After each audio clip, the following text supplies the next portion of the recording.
Nous sommes donc aujourd'hui le jeudi 2 Elul, premier jour de Selechot. Et nous sommes donc Daf Mem Tet de Psahim. On est à la 9e ligne, nouvelle Mishnah. Matnitin, la Mishnah enseigne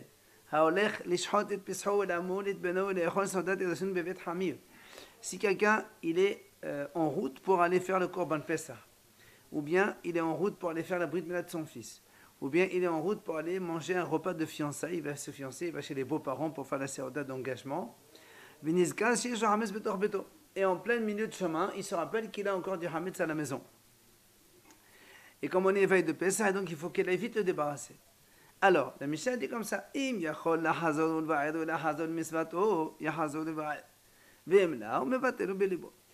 a le temps de retourner chez lui, donc débarrasser le hametz, et de revenir pour faire sa mitzvah, et qu'il a le temps de faire la mitzvah, alors il fait comme ça.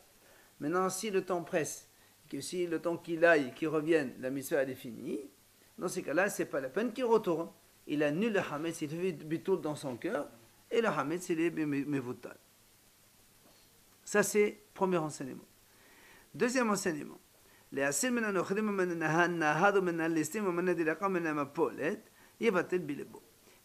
quelqu'un il est en route pour sauver des juifs donc d'une attaque de goyim, ou bien donc d'une crue de fleuve, ou des bandits, ou d'un incendie, ou donc d'un tremblement de terre par exemple, et donc il est en route pour aller sauver des juifs, il se rappelle qu'il a des hametz à la maison.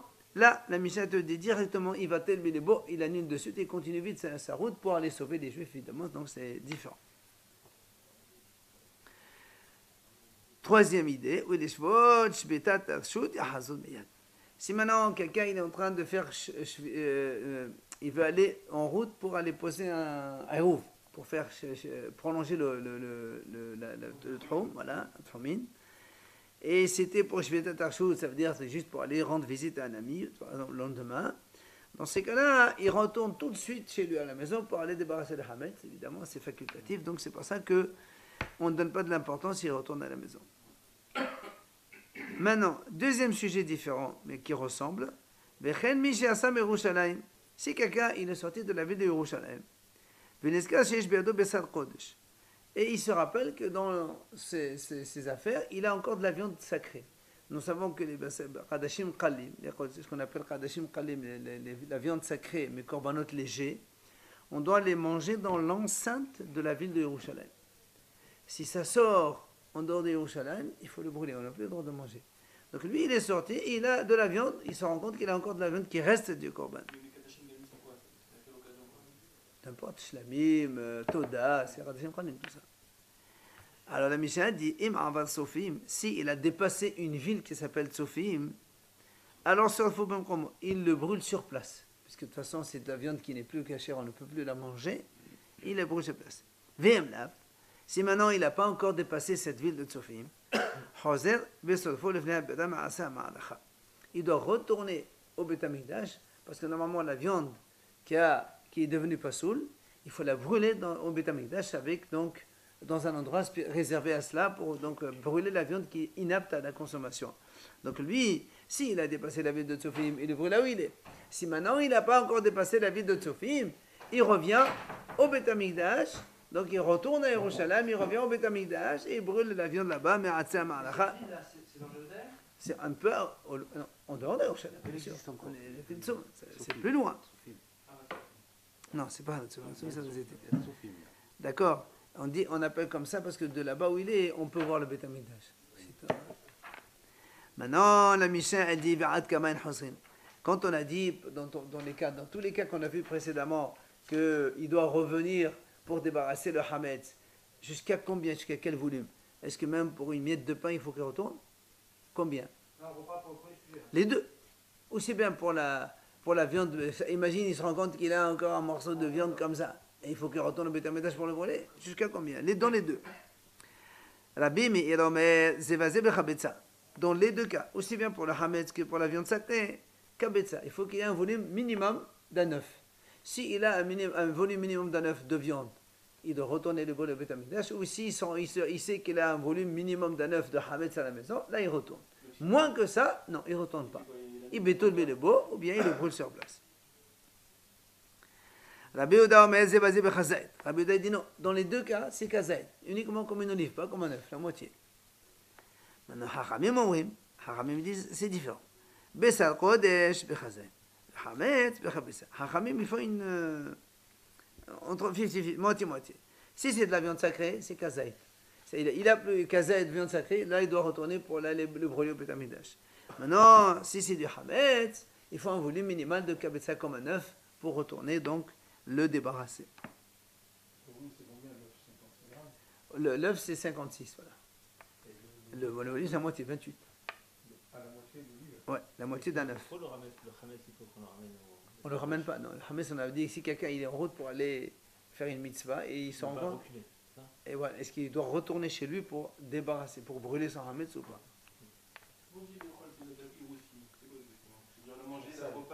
Non, c'est le premier engagement.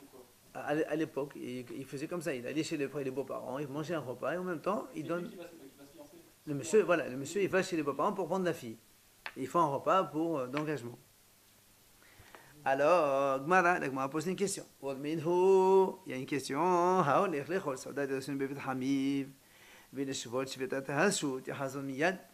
Voilà, nous on a vu pourtant dans une prête c'est marqué que celui qui va manger un repas de fiançailles dans la maison de ses beaux-parents, ou bien pour faire Shvitat Arshut, donc le Eruv qui est donc facultatif, c'est marqué Yahazon Miyad, il doit retourner de suite. Pourquoi toi tu m'as dit ici, dans la Mishnah, nous on a dit ça dépend. S'il a le temps d'aller, de revenir, et il retourne, mais sinon il annule. Il n'y a pas marqué, il doit retourner immédiatement. Ok, question. Amar Rabbi Yohanan, la kasha, Rabbi Yehuda, Rabbi Yossé. Rabbi Yohanan il répond, c'est pas un problème, c'est une mahlok de Tanaïm. Un c'est Rabbi Yehuda, l'autre c'est Rabbi Yossé. Des Tanaïm, il t'apporte justement. Saudat Erosin Reshut de Rabbi Yehuda. C'est Rabbi Yehuda qui dit que les soldats des Français c'est Reshut, c'est facultatif. Donc c'est pour ça que lui il dit il faut retourner immédiatement. Tant pis pour la Sauda, tu retournes vite, donc débarrasser ton Hametz. Rabbi Yossé dit non, mitzvah. Au contraire, mitzvah. Et là, on fait la différence. Est-ce qu'il y a le temps d'aller à la maison pour débarrasser, tu rentres, si tu retournes, sinon tu continues ta route pour la repas des fiançailles, puisque c'est une mitzvah. Alors, m'a dit, maintenant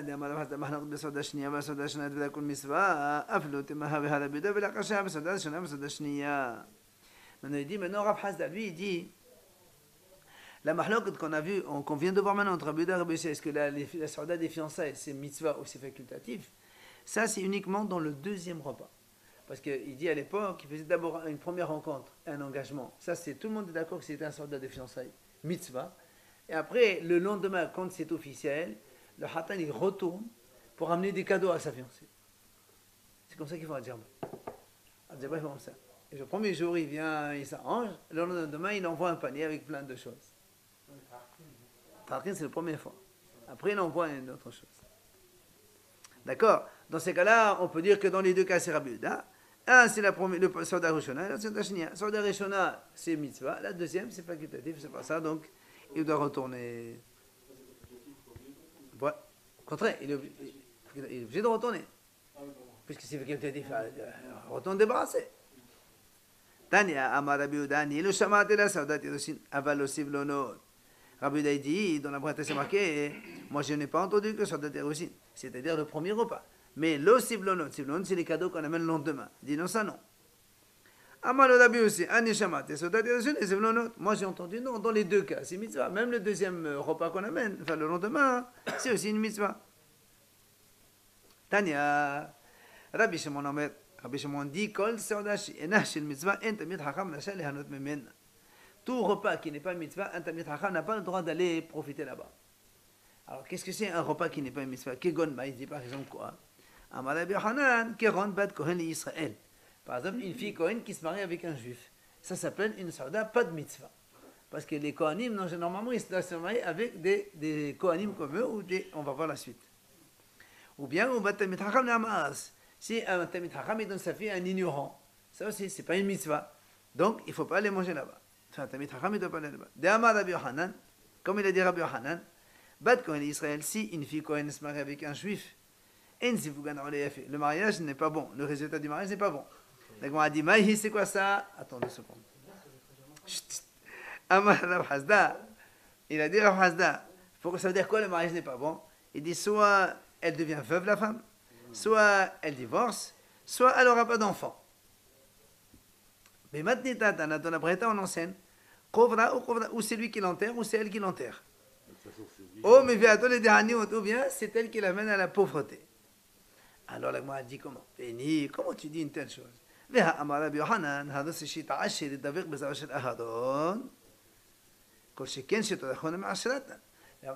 dit comme ça, celui qui veut s'enrichir, au contraire, il doit coller à la descendance de Aaron, il doit aller épouser des filles de Aaron, des Kohanim, pour s'enrichir. Ça veut dire bonheur, quoi. Pas que, tout le monde, il faut mettre un moment de la vie à 70, 80 ans, il faut qu'il enterre. Ça veut dire précocement. Bah oui, c'est ça. Alors, donc, comment tu dis qu'il ne faut pas? Voilà, on a dit que c'est bien au contraire de se marier avec des Kohanim. Il dit la kasha. Quand le mari c'est un Tamid Chacham, alors il peut se marier avec une Kohen. Mais si c'est un ignorant, il se marie avec un Kohen, ça c'est problématique. Donc là, tu es rassuré. Rabbi Yoshua, ah bah tu vois, là, tu es obligé de venir tous les soirs là, sinon. Oui, c'est pas un problème. C'est la fille Cohen qui. Rabbi Yoshua Nassib Kahanta. Rabbi Yoshua, il a épousé une fille Cohen. Halash, il est tombé malade. Amar, la Nihalil Aaron de Tabak Basarid, Awele Hatana, Kiana. Apparemment, il a dit Aaron à Cohen n'est pas content qu'un monsieur comme moi, qui n'est pas Cohen, donc il se marie avec une de ses descendantes. Rabbi de Baravin Nassib Kahanta. Rabbi de Baravin, lui, il a épousé une Kohenet. Navkomenet Ribben Ismeche. Il a eu deux enfants, Hachamim, de grands Hachamim, qui sont Rav Shishad Balé de la Fede, et Rabbi Shah Balé de la Fede. C'est des Rabbi Yoshua, donc c'est des Hachamim. Amara papa, il dit à papa, moi, et la Nassib na Kahanta l'a atterré. Si je n'avais pas épousé une Kohenet, je n'aurais pas été riche comme je le suis maintenant. Amara Abgana, il a Nassib na Kahanta la Galay. Il lui a dit, si je n'avais pas épousé une Kohen, eh ben, je n'aurais pas été exilé. Parce que Rav Kahana, il a été obligé de s'exiler. Donc, de Bavel, il est parti en Israël rapide. C'est pour ça qu'il a dit. On parle d'exil, dans ce cas-là? Oui. Parce qu'il a été. Alors, justement, il leur a dit, Haramim dit, mais qu'est-ce que tu veux? Tu as été en Israël, il y a la Torah là-bas. Ça ne s'appelle pas un exil là-bas. Il leur a dit, non, la galère qui te galénche. C'est pas comme tous les autres qui vont de bon gré en Israël pour étudier. Lui, il a été forcé de se quitter Bavel pour aller là-bas en Israël. Amar Rabbi Yitzhak. Celui qui profite des saoudas facultatifs, il va comme ça au restaurant manger comme ça n'importe comment, à la fin, il va être exilé. Pourquoi? C'est marqué dans le passage. Ceux qui mangent donc la viande des agneaux et puis la viande des veaux, comme ça. Alors, la suite du passage, il dit ils feront partie des premiers à être exilés. Ok? Tano Rabbanan, Hachamim nous enseigne. Kol talmid Hacham hamal be'se'odato bechol makom. Tout talmid Hacham qui va manger un peu de partout. Partout. De partout. Là où il y a quelque chose, partout, tu le trouves dans toutes les se'odotes. Alors celui-là, qu'est-ce qui se passe? Sauf à la fin, Mahariv et Beto, il va détruire sa maison. Almen et Ishto, il va rendre sa femme veuve. Il va rendre ses enfants orphelins. Il va oublier son étude. Il va avoir beaucoup de divergences et des disputes avec les gens. Et du coup, les gens ne vont plus l'écouter. Il va profaner le nom du ciel, le nom de son maître et le nom de son père. Attends. Et il provoque une mauvaise renommée pour lui et ses enfants et les petits-enfants jusqu'à la fin des générations. Pourquoi il dit Chachamim? Pourquoi ça il dit? La Gemara dit Maïhi, c'est quoi hein? Non, ça c'est après, il dit c'est quoi la mauvaise renommée? Chachamim explique pourquoi. Il dit parce que quand quelqu'un, comme il va manger de partout, donc il va moins étudier. S'il étudie moins, alors évidemment il va oublier. S'il oublie, les gens ils vont le contredire. Alors, comme ils le contredisent, il ne va plus avoir une bonne parnassa à cause de son statut de maître. Il sera obligé de quitter la ville pour aller chercher ailleurs. Donc c'est ça, la femme elle est veuve, les orphelins et les petits. Ouais. Mais en tout cas, voilà ce qu'on te dit. Alors, après on a dit, il provoque une mauvaise renommée à ses enfants et aux petits-enfants jusqu'à la fin des générations. On a dit, c'est quoi cette mauvaise renommée? On appelle on appelle celui qui fait chauffer les fours. C'est-à-dire, comme il mange de partout, donc il provoque, il entraîne ce que les gens ils font toujours chauffer les fours pour faire préparer et cuisiner. Voilà. Là-bas, là-bas, il a dit, on l'appelle ça veut dire que comme les, vous savez, ce sont comme les clowns. Les clowns, qu'est-ce qu'ils font pour gagner de l'argent? Ils font un peu le pitre devant les gens. Bon, là, il dit ici, qu'est-ce qu'il fait? Comme il n'a plus rien, là, on l'appelle, c'est quelqu'un qui fait le pitre, il va de partout. Là, papa il dit, on les appelle les enfants, les descendants, les enfants de celui qui léchait les assiettes. Là, il finit ici tout. Il mange tellement, il mange de partout.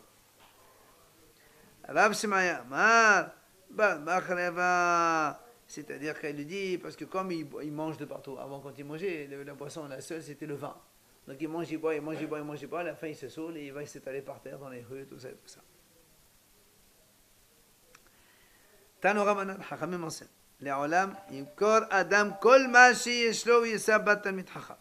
Un homme, il doit être prêt à vendre tous ses biens pour épouser la fille d'un talmid chacham. Pourquoi? She'im met au golé, parce que ou s'il meurt, ou s'il va être exilé ce monsieur, au moins, comme il a épousé la fille d'un talmid chacham, muftar le shebanot talmid chachamim. Il est rassuré que ses enfants vont être des talmid chachamim.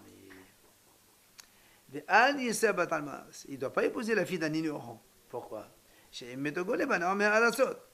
va mourir ou il va s'exiler, ben les enfants ils vont être des ignorants comme leur mère. Tano Rabbanan encore, même en scène. Oui. Les enfants, ils ne peuvent pas ressembler à leur père. On va dire la façon générale, c'est ça. C'est vrai qu'aujourd'hui, on voit le contraire. Des enfants de qui ne sont pas, et des enfants des ignorants qui sont. Mais bon, de façon générale, qu'est-ce qu'il apprend à la maison? Tu apprends à la maison. Si la femme ne sait rien, ben, tu n'apprends rien, du coup, tu vas fabriquer des ignorants.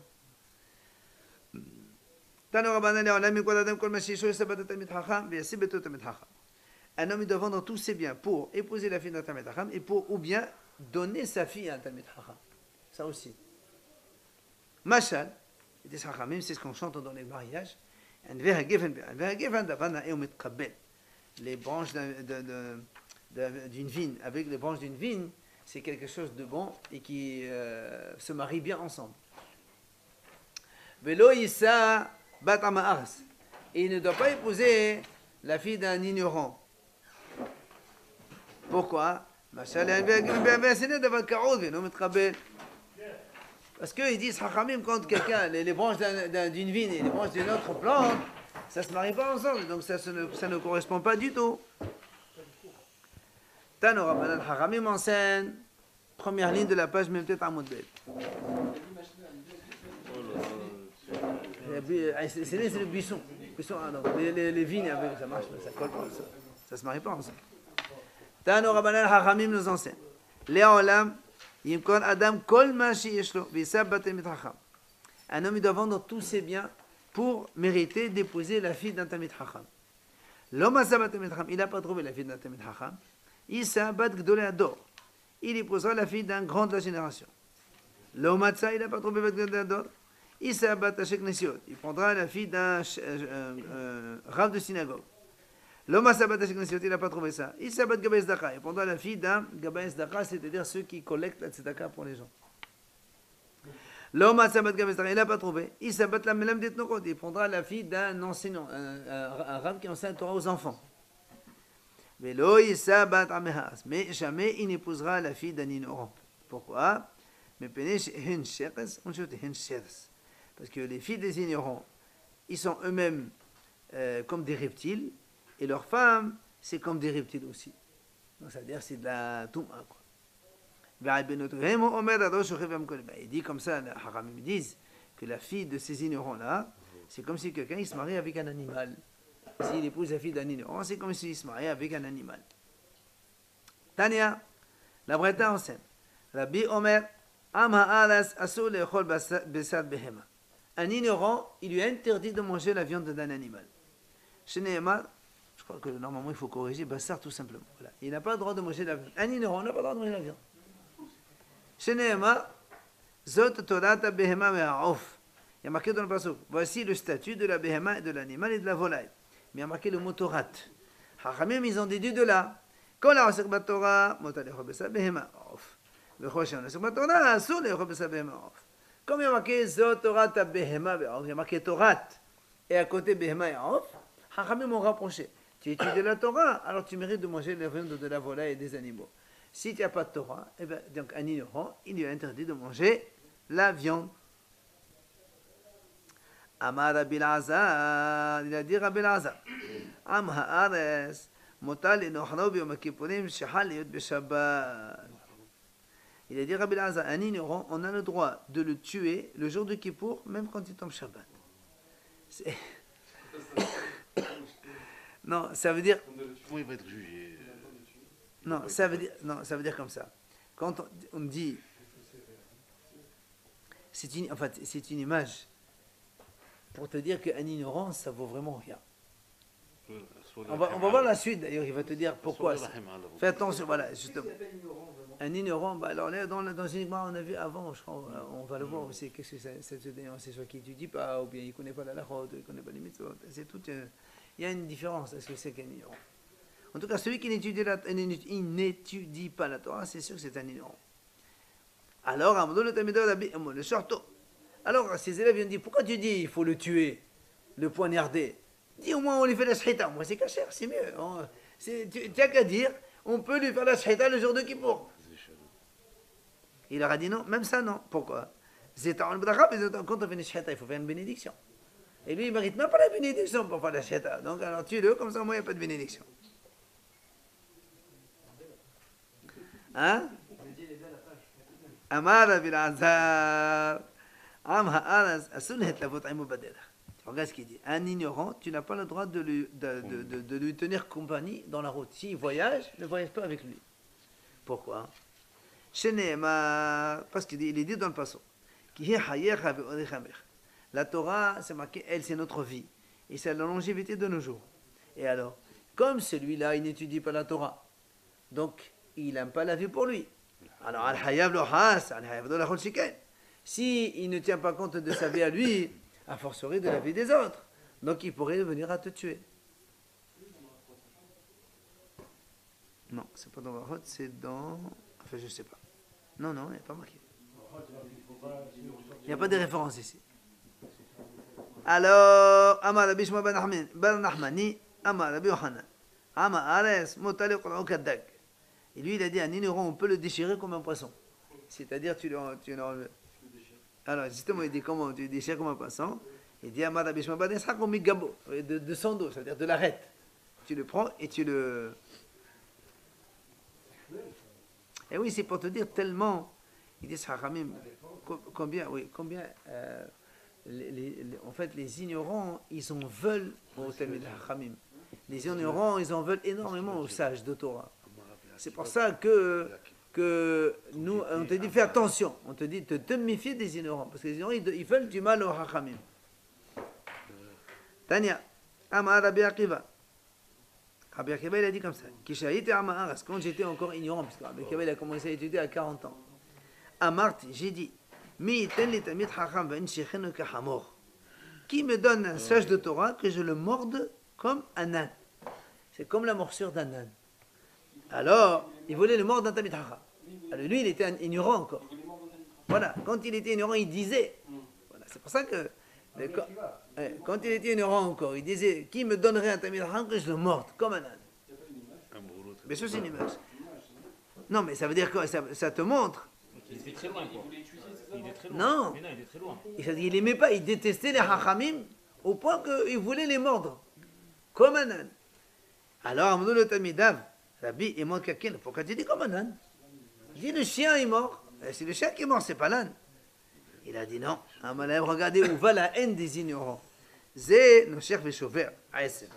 Zé no cher no shover aesem. Il leur a dit, c'est pas pareil. Le hamor, il mord, il casse l'os. Le chien, il mord, mais il casse pas les os. Donc lui, il voulait, mamash, l'ignorant voulait carrément détruire le sage. Bien sûr, c'est... Eh ben oui. Tania. Haya Rabbi Meir Omer. Rabbi Meir disait, Kol hamasi bito le'am ha'ares, celui qui donne sa fille en mariage à un ignorant, c'est comme si qu'il la lâche devant un lion. Ma'ari, דורס ויכול ואין לו בושת פנים, אף עם הארץ מכה ובועל ואין לו בושת פנים. Il dit de la même façon que le lion dévore, il mange, il n'a honte de personne, l'ignorant, il fait un peu la même chose dans la relation conjugale, c'est comme si que, il fait aucun respect. D'accord? Tanya Rabbi Elazar Omer, El malé anu sechem lahem masao matan hayo hodrim otan. Regarde ce qu'il dit Rabbi Elazar, il dit, si ce n'était pas parce qu'on a besoin d'eux pour les affaires commerciales, les ignorants nous auraient tués. Comme ils ont besoin de nous, pour qu'ils nous vendent leurs produits, leurs marchandises et tout ça, sinon ils nous auraient tués, les ignorants. Tana Rabbi Hiya, Kol ha'osir b'Torah lefnei ha'ma'aras, ki'elu bo'el anusato befanav. Celui qui étudie la Torah devant un ignorant, c'est comme si qu'il va avec sa fiancée devant lui. Pourquoi il dit ça? C'est quoi l'image? Il dit parce que c'est marqué dans la Torah, Torah, c'est Valano Moshe Morasha.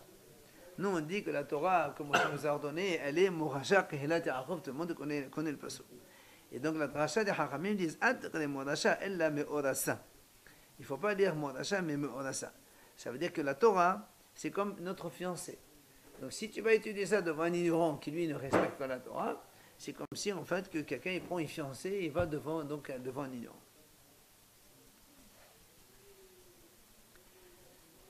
Hachamim disent, Gedola, il dit Rabbi Hiya, écoutez bien, Gedola sin'a shesonin amha aset amit hacham, yoten mis sin'a shesonin avdik chavim tisrael. Il dit la haine que éprouvent les ignorants envers les sages de Torah, elle est plus grande que la haine qu'éprouvent les goïms envers Israël.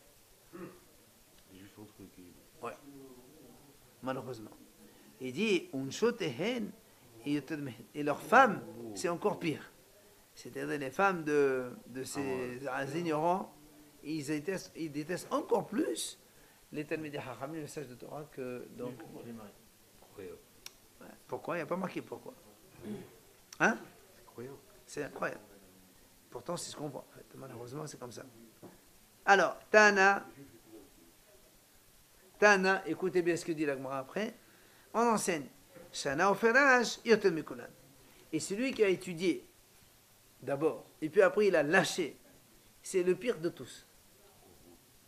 C'est-à-dire un ignorant qui n'a jamais étudié, il en veut au Chacham. Mais celui qui a déjà étudié une fois, et après il s'est écarté, il a tout laissé tomber, lui là, c'est encore pire. C'est le pire celui-là.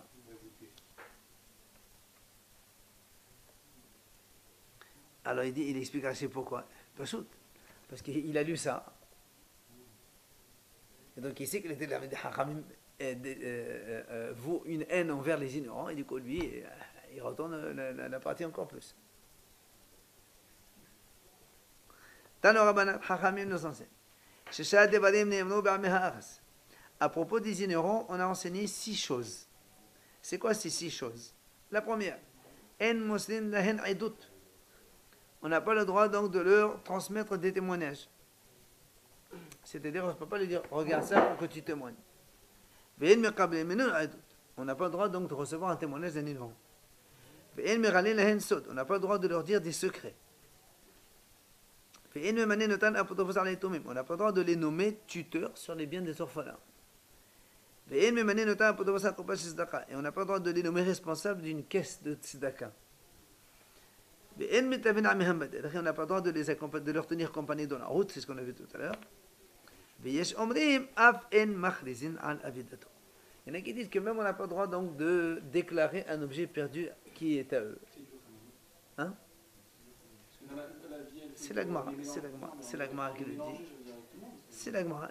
On t'a pas dit de ne pas les mélanger. On n'a pas dit pour l'instant, on n'a pas dit qu'il ne faut pas les aimer, il faut les rapprocher, mais il faut se méfier comme quelqu'un qui. Tu ta bête, tu n'as pas le droit de lui prêter, tes animaux. Tu n'as pas le droit de leur prêter. Alors, donc si on trouve un objet perdu, qui leur appartient, on n'a pas le droit donc de déclarer l'objet, tu te le gardes. Alors, la Gemara dit pourquoi le premier n'a pas enseigné ce septième cas?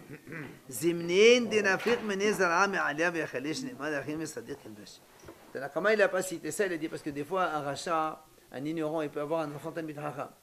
C'est pour ça, lui, il dit que même l'argent d'un ignorant, tu ne peux pas le prendre. Parce que peut-être que cet ignorant, il aura des enfants sages qui vont étudier la Torah, et donc tu ne peux pas leur prendre l'argent. C'est ce que le Passouk dit, Yachin, Vesadik ilbash. C'est-à-dire le rachat, il prépare. Et c'est le tzaddik qui va ensuite donc profiter de ce bien-là. C'est-à-dire, en fait, ici on parle de ses enfants. Vechen, Mishi Atsa Vichoule. On a dit celui qui est sorti, donc on a dit celui qui est sorti de Yerushalayim avec de la viande sacrée. Et nous on sait qu'en dehors de la muraille de Yerushalayim, on n'a plus le droit de manger, donc quand il devient un pasoul, il faut les brûler. Alors, on a dit après Rabbi Meir, Rabbi Yehuda, Mahloket, jusqu'à combien il faut revenir. Les mêmes de Rabbi Meir, ça va que Besahoud et Hashiv. Rabbi Yehuda, ça va que Zantami Hashiv. Nous on a vu ici, on a dit dans la Mishnah tout à l'heure, jusqu'à combien il faut revenir. Rabbi Meir, il a dit Kabetsa comme le volume d'un œuf. Rabbi Yehuda, il a dit comme Kazaït. Selon Rabbi Meir, c'est le volume d'un œuf qui est important. Moins que ça, c'est pas important, ne retourne pas. Et selon Rabbi Yehuda, c'est Kazet. Même Kazet, c'est important. On a dit comment lorsqu'on va dire ça, voilà, nous on a vu dans une autre Mishnah, et ça c'est dans Brachot. Il dit voilà, nous on a vu là-bas dans la Mishnah, c'est marqué jusqu'à combien on fait zimoun, jusqu'à combien on mange. Il y a marqué là-bas, Rabbi Meir il dit Kazet. Et Rabbi Yehuda il dit Kabetza. C'est le contraire d'ici. L'inverse d'ici. Non, c'est zimoun, c'est pas de Ratal. Amar Rabbi Yochanan Mohlef et Ashita. Et bien Rabbi Yochanan dit inverse, c'est pas un problème, tu es obligé d'inverser. Là, il a dit, le même il a dit Kazait, Kazait, et le même il a dit Kabetza, Kabetza. Tu es obligé d'inverser. D'accord? Maintenant, il m'a dit Abaye Amal, là, non, t'es pour. Abaye dit non, pourquoi? Tu peux laisser comme ça. Alors comment tu vas dire c'est contradictoire? Non. Il dit comme ça. Hatam, là-bas, il diverge sur un pasouk. Ici, il diverge sur une logique, un raisonnement. Il explique. Hatam, là-bas, il y a un pasouk. Qu'est-ce qu'il dit le pasouk? C'est marqué dans la Torah, tu manges, tu te rassasies, tu fais la bracha. Rabbi Meir Sava, ve'achalta, zo achila. Achalta, c'est manger. Savata, zo shtia, c'est boire. Ve'achila, combien normalement on mange? C'est kazaït. C'est pour ça que Rabbi Meir là-bas, il a dit kazaït. Rabbi il a dit non, c'est pas comme ça. Ve'achalta, ve'savata, achila shish musia. Le achila ve'savata, c'est la même notion. Manger. Alors pourquoi ve'savata? Il faut que quelqu'un il soit rassasié. Combien on rassasié? Pas avec une olive, avec un œuf. Bezo, ça. C'est pour ça que là-bas, Rabbi Yehuda a dit un œuf et Rabbi Meir a dit une olive. Mais ici, ici, il y a une logique. C'est quoi la logique? Dès Rabbi Meir Savar, Hazard de Tomato. Rabbi Meir il a dit ici pourquoi il faut kabetza. Parce que comme la toum'a des aliments, c'est kabetza. Rappelez-vous, les animaux ne transmettent la pété que quand ils sont en volume d'un œuf. C'est pour ça ici, tu retournes, quand la viande devient impure, pas saoul, tu ne retournes que quand elle est en volume d'un œuf. Af Hazard de kabetza. Mais Rabbi Yehuda Savar, non, Rabbi Yehuda dit non, c'est pas, il ne faut pas prendre la toum'a, il faut prendre Isuro. Ma Isuro bechazayet, af Hazard bechazayet. De la même façon que l'interdiction de consommation, c'est à partir du volume d'une olive, alors l'interdiction, donc là aussi, pour retourner, il faut retourner donc au volume d'une olive. Vous avez compris? Donc c'est chacun, il a une logique. À quoi tu compares le fait de revenir soit à la Toum'a Kabetza, soit au volume d'interdiction de manger qui est comme une olive. Et c'est pour ça qu'on a vu donc cette mahlok. Ok? Allez.